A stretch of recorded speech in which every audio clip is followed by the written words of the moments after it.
दोस्तों अगर आप डन ऐप में ट्रेड करते हैं या फिर आप डन ऐप में ट्रेडिंग करने का सोच रहे हैं तो ये वीडियो आपके लिए बहुत ज़रूरी है, क्योंकि आज हम आपको साफ साफ बताने वाले हैं कि अगर आप 1 लाख रुपए के शेयर्स को डन ऐप में खरीदते और बेचते हैं तो डिलीवरी में कितना चार्जेस लगेगा और इंट्राडे में कितना चार्जेस लगेगा। तो चलिए शुरू करते हैं एंड जानते हैं इसके चार्जेस के बारे में। तो सबसे पहले दोस्तों यहाँ हम इनके डिलीवरी के चार्जेस के बारे में जानेंगे। डिलीवरी का मतलब होता है दोस्तों जब आप शेयर्स को खरीदते हैं और उसे एक दिन से ज़्यादा तक होल्ड करके रखते हैं, यानी कि एक दिन तक होल्ड करके बाद में उसे बेचते हैं, तो वे शेयर्स आपके डिलीवरी के शेयर्स होते हैं। उन्हें आप लंबे टाइम तक होल्ड करके रख सकते हैं, यानी कि आप जितना चाहे उतना होल्ड करके रख सकते हैं। इन्हें डिलीवरी के शेयर्स कहा जाता है।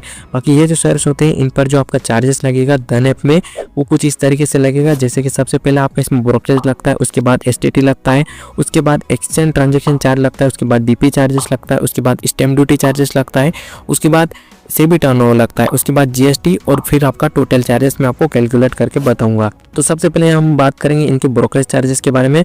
तो जो ब्रोकरेज आपका टोटल लगेगा 1 लाख रुपए के शेयर्स को बाय सेल करने पर, वो दोस्तों यहाँ पर आपका जो रहेगा वो 0 रहेगा, यानी कि डिलीवरी का जो सेगमेंट में है वो यहाँ पर आपका 0 रहेगा, यानी कि इसमें कोई भी आपसे ब्रोकरेज नहीं लिया जाएगा। डन ऐप में यहाँ पर आपसे डिलीवरी ट्रेड पर कोई भी ब्रोकरेज नहीं लगता है।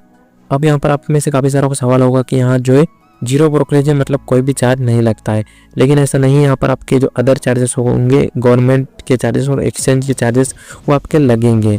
तो वो कुछ इस तरीके से, जैसे कि आपका इसमें STT लगेगा। तो जो STT होता है दोस्तों वो 0.1% के हिसाब से कैलकुलेट होता है जब भी आप शेयर्स को बाय और सेल करते हो। तो इस हिसाब से यहाँ पर ये आपका 200 रुपीज़ हो जाएगा। अगला चार्जेस जो रहेगा दोस्तों वो एक्सचेंज ट्रांजेक्शन चार्जेस रहेगा, और ये जो चार्जेस होता है अलग अलग एक्सचेंज के हिसाब से लगता है, यानी कि BSE पर अलग लगेगा और NSE पर अलग लगेगा। तो यहाँ पर थोड़ा सा डिफरेंट होता है दोनों में। बाकी ये जो आपका रहेगा यहाँ पर 5.94 रुपीज़ आपका इसमें ये लगेगा, तो ये आपका थोड़ा सा कम रहेगा, यानी कि ये चार्जेस थोड़ा सा कम ही आपका इसमें लगने वाला है। अगले चार्जेस की बात करें दोस्तों DP चार्जेस की, तो DP चार्जेस जो है दोस्तों वो यहाँ पर आपका इसमें जो लगेगा दोस्तों डन ऐप में, वो टोटल आपका DP चार्जेस 14.75 रुपीज़ आपका इसमें लगेगा। अगले चार्जेस की बात करें स्टैम्प ड्यूटी की, तो स्टैम्प ड्यूटी जो चार्जेस है दोस्तों वो यहाँ पर आपका इसमें लगने वाला है, जो कि आपका इसमें रहेगा 15 रुपये, यानी कि 15 रुपीज़ आपका इसमें स्टैम्प ड्यूटी चार्जेस लगने वाला है। और ये स्टैम्प ड्यूटी चार्जेस दोस्तों स्टेट के हिसाब से थोड़ा बहुत अलग हो सकता है, बाकी आपका यहाँ पर ज़्यादा डिफरेंट नहीं रहेगा। 15 रुपीज़ आपका लगने वाला है। सेबी टर्नओवर की बात करें दोस्तों तो वो यहाँ पर आपका जो सबसे कम जो चार्जेस लगता है वो सेबी टर्नओवर का है, वो यहाँ पर आपका 0.20 रुपीज़ यहाँ पर आपका इसमें लगेगा। बाकी अब बात करते हैं कि इसमें GST कितना लगेगा। तो जो GST होता है दोस्तों वो यहाँ पर एक टैक्स होता है, जो कि आपका ब्रोकरेज जो होता है उस पर कैलकुलेट होता है, बाकी एक्सचेंज के जो चार्जेस होते हैं उस पर कैलकुलेट होता है। तो जो GST होगा दोस्तों वो 1 रुपये और 7 पैसा यहाँ पर आपका लगने वाला है, यानी कि 1 रुपीज़ और 7 पैसा यहाँ पर आपका इसमें लगने वाला है।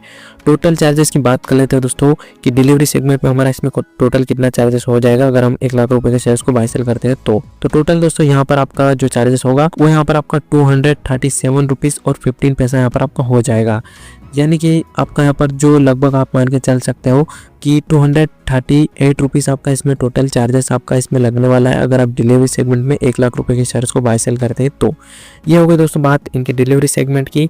इंट्राडे की बात करें दोस्तों तो इंट्राडे में ब्रोकरेज आपका लगता है, जैसे कि डिलीवरी में 0 ब्रोकरेज है वो यहाँ पर आपका नहीं रहेगा, वो यहाँ पर आपका लगेगा 20 रुपीज़ बाय पर 20 रुपीज़ सेल पर, तो वो यहाँ पर आपका 14 रुपीज़ हो जाएगा।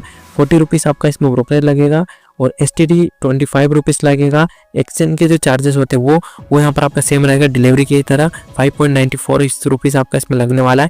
DP चार्जेस दोस्तों आपका इंट्राडे में नहीं लगता है, सिर्फ डिलीवरी में लगता है। इंट्राडे में कोई भी DP चार्जेस नहीं लगता है, क्योंकि यहाँ पर कोई शेयर्स होल्ड हो ही नहीं रहा है, सिर्फ जो होल्ड के जो शेयर्स होते हैं उन पर DP चार्जेस लगता है। बाकी स्टैम्प ड्यूटी जो है वो 3 रुपीज़ आपका इसमें लगने वाला है। सेबी टर्नओवर सेम रहने वाला है आपका डिलीवरी की तरह, 0.20 रुपीज़। GST की बात करते हैं, GST यहाँ पर आपका लगेगा जो कि रहेगा 8 रुपीज़ और 27 पैसा यहाँ पर आपका इसमें लगने वाला है, यानी कि 8.27 रुपीज़ आपका इसमें लगने वाला है जो GST होता है वो। अब बात करते हैं कि टोटल आपका इसमें कितना चार्जेस हो जाएगा अगर आप 1 लाख रुपए शेयर्स को बाय सेल करते हैं इंट्राडे में। तो तो इंट्राडे में जो आपका इसमें टोटल चार्जेस और टैक्सेस को मिलाकर जो टोटल यहाँ पर आपका अमाउंट रहेगा जो आपसे लिया जाएगा वो 82.60 रुपीज़ आपका इसमें लिया जाएगा। यानी कि आप मान के चल सकते हो कि 83 रुपीज़ आपका इसमें टोटल चार्जेस आपके इसमें से डेबिट होने वाला है अगर आप इंट्राडे में स्टॉक को बाय सेल करते हैं तो कुछ इस तरीके से ये चार्जेस आपका इसमें लगने वाला है अगर आप 1 लाख रुपए के शेयर्स को बाय सेल करते हो तो दोस्तों अब आपको साफ साफ पता चल गया होगा कि डन ऐप में डिलीवरी ट्रेड पर करीब कितना चार्जेस लगता है और इंट्राडे ट्रेड पर करीब कितना चार्जेस लगता है। यहाँ जीरो ब्रोकरेज को काफ़ी सारे लोग समझ नहीं पाते हैं क्योंकि जीरो मतलब कुछ नहीं लगता है चार्जेस ऐसा समझते हैं, लेकिन ऐसा नहीं होता है। जीरो का मतलब सिर्फ ब्रोकरेज जीरो होता है, बाकी अदर चार्जेस आपके इसमें लिए जाते हैं जो भी गवर्नमेंट के या फिर एक्सचेंज के चार्जेस होते हैं वो आपसे लिए जाते हैं, जो कि सबसे ज़्यादा यही चार्जेस होते हैं। ब्रोकरेज तो सिर्फ 40 रुपीज़ होता है जो कि कम ही होता है। सबसे ज़्यादा स्टेडी चार्जेस होता है जो कि 200 रुपीज़ से भी ज़्यादा होता है अगर आप ज़्यादा के शेयर्स को बाय करते हो तो। बाकी अगर आपको दोस्तों ये वीडियो अच्छा लगा तो प्लीज़ वीडियो को लाइक कीजिएगा, दोस्तों के साथ शेयर कीजिएगा और अगर आपको ऐसे वीडियोस को देखना है तो आप अपने चैनल को भी सब्सक्राइब कर सकते हैं। मिलते हैं अगली वीडियो में, धन्यवाद।